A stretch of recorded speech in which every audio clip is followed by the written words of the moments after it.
Hello everyone, a very warm welcome to Study IAS. I hope you are doing well. इस interesting video में हम देखने वाले हैं मोस्ट रिफ्लेक्टिव एक्सोप्लैनेट के बारे में। अब देखो एक्सोप्लैनेट पूरे साल कहीं ना कहीं न्यूज के अंदर रहा, करंट अफेयर्स के अंदर रहा कि ये एक्सोप्लैनेट क्या होते हैं। पहले तो ये देखेंगे, फिर मोस्ट रिफ्लेक्टिव एक्सोप्लैनेट क्या है उसके बारे में थोड़ा सा हम कवर करेंगे। स्टार्ट करते हैं अपने आज के लेक्चर को, पर इससे पहले आपके लिए इंपॉर्टेंट बात, अनअकैडमी के साथ जुड़कर आप अपनी तैयारी को स्टार्ट कर सकते हैं। अनलॉक 2023 का ऑफर आपके सामने है, जहां पर 50% आपको ऑफ मिल रहा है यूपीएससी सीएससी सब्सक्रिप्शन के ऊपर। तो अगर आप यूपीएससी का कोई भी सब्सक्रिप्शन लेना चाहते हैं, अभी के अभी उसको ले लीजिए, कंसिडर करिए लेना, क्योंकि आपको 50% ऑफ मिल रहा है। अनअकैडमी यूपीएससी प्रॉमिस से भी आप जुड़ सकते हैं। जल्दी से कोर्सेज ले लीजिए, क्योंकि एनुअल प्राइस हाइक आगे हो सकता है। ऑल्सो एक बात याद रखना, कोई भी कोर्स आपको लेना हो, आपको एक कोड का इस्तेमाल करना है, दैट इज AMS लाइफ। इस कोड को यूज कर आपको एक्स्ट्रा बेनिफिट जरूर मिल जाएगा।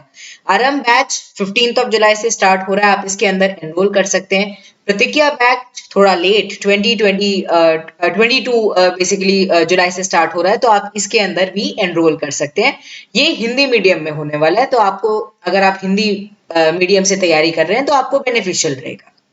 ऑल्सो ऑप्शनल की तैयारी आप अकेडमी के साथ जुड़कर कर सकते हैं। यूपीएससी सुपर कॉम्बैट टेस्ट, देखो ये टेस्ट बहुत इंपॉर्टेंट होता है। मैं तो सबसे कहूंगी कि जरूर देना इस पेपर को। एंड 50 क्वेश्चंस आपको देने होंगे बेसिकली 1 घंटे के अंदर। एंड 23 जुलाई को सुबह 11 बजे ये टेस्ट होगा। अगर आपकी अच्छी रैंक आती है, आपको स्कॉलरशिप भी मिल सकती है। Also you can also win exciting gadget, तो जरूर देना। ऑल्सो आपको पता चलेगा कि कैसे काइंड ऑफ कहीं ना कहीं जो यूपीएससी है वो क्वेश्चंस पूछ सकता है प्रीलिम्स के अंदर। ऑल्सो एक बात याद रखना, इसके अंदर भी एनरोल करने के लिए आपको उसी कोड का इस्तेमाल करना है, दैट इज AMS लाइफ। ठीक है, AMS लाइफ कोड का इस्तेमाल कर आप इसके अंदर एनरोल कर सकते हैं। फाउंडेशन सक्सेस प्रोग्राम से भी आप जुड़ सकते हैं। अब देखिए, ओवर द इयर्स बहुत सारे प्लैनेट जो कि आउटसाइड है सोलर प्लैनेट के, सोलर सिस्टम के, जिसको हम कहते हैं एक्सो प्लैनेट, उनके बारे में अलग अलग डिस्कवरी होती रहती है। तो सबसे पहले तो आपको पता चला कि एक्सो प्लैनेट्स क्या होते हैं। एक्सो प्लैनेट्स वो प्लैनेट्स होते हैं जो कि सोलर सिस्टम के बाहर है। सोलर सिस्टम के अंदर आपने प्लैनेट्स देखे होंगे ना, मरकरी, वीनस, अर्थ, मार्स, जुपिटर, ठीक है, एक्सेट्रा। अब ऐसे ही जो सोलर सिस्टम के बाहर होते हैं उनको कहा जाता है एक्सो प्लैनेट। तो उनके रिगार्डिंग नई नई बातें आई हैं, नई नई कैरेक्टरिस्टिक सामने आती रही हैं। अमंग दिस डिस्कवरी एक प्लैनेट के बारे में पता चला है जो कि कहीं ना कहीं बिल्कुल डिफरेंट सा हमें देखने को मिला है। इसकी रिफ्लेक्टिव प्रॉपर्टीज बहुत ज्यादा डिफरेंट है। नाम इसका देख लो, अलग सा कोड वर्ड सा नेम है, LTT9779b। ये बेसिकली इसका नाम है, ऐसा कुछ ये दिखता है। यहाँ पर आप इसको देख सकते हैं। अब देखिए, ये जो है ये स्टैंड आउट इसलिए हुआ है क्योंकि ये एक मोस्ट रिफ्लेक्टिव प्लैनेट है आउटसाइड द सोलर सिस्टम।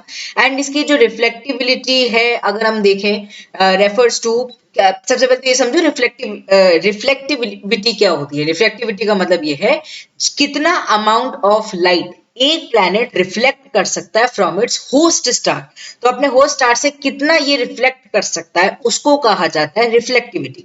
अब ये बात है कि ये जो पर्टिकुलर एक्सोप्लैनेट है, ये रिफ्लेक्ट करता है करीबन 80% ऑफ द लाइट जितनी इसके पास आती है, ये रिसीव करता है, मेकिंग इट रिमार्केबली शाइनी। अगर इसके अंदर रिफ्लेक्टिबिलिटी इतनी नहीं होती, ये इतना ज्यादा शाइनी नहीं होता है, शायद इसका कलर भी डिफरेंट होता। But as compare to the other exoplanets, ये ज्यादा शाइनी इसलिए है क्योंकि इसकी रिफ्लेक्टिबिलिटी बहुत ज्यादा है। रिफ्लेक्टिविटी कितनी है, 80% कहीं ना कहीं करीबन है। अब ऑब्जर्वेशन इसके रिगार्डिंग हुई है एक पर्टिकुलर टेलीस्कोप के थ्रू, जिसका नाम है चियोप्स स्पेस टेलीस्कोप। एंड ये जो स्पेस टेलीस्कोप है, ये बहुत इंपॉर्टेंट रोल प्ले करता है अलग अलग बातों को बताने में, about the distant world, about the exoplanets, etcetera etcetera. Now in terms of reflectivity, अगर हम इसको कंपेयर करें हमारे वीनस से, जो कि सेकंड प्लैनेट है in our solar system, both the planet possess a remarkably shiny appearance. Venus भी काफी ज्यादा शाइनी दिखता है, ऐसे ही ये पर्टिकुलर एक्सोप्लैनेट भी बहुत ज्यादा शाइनी दिखता है।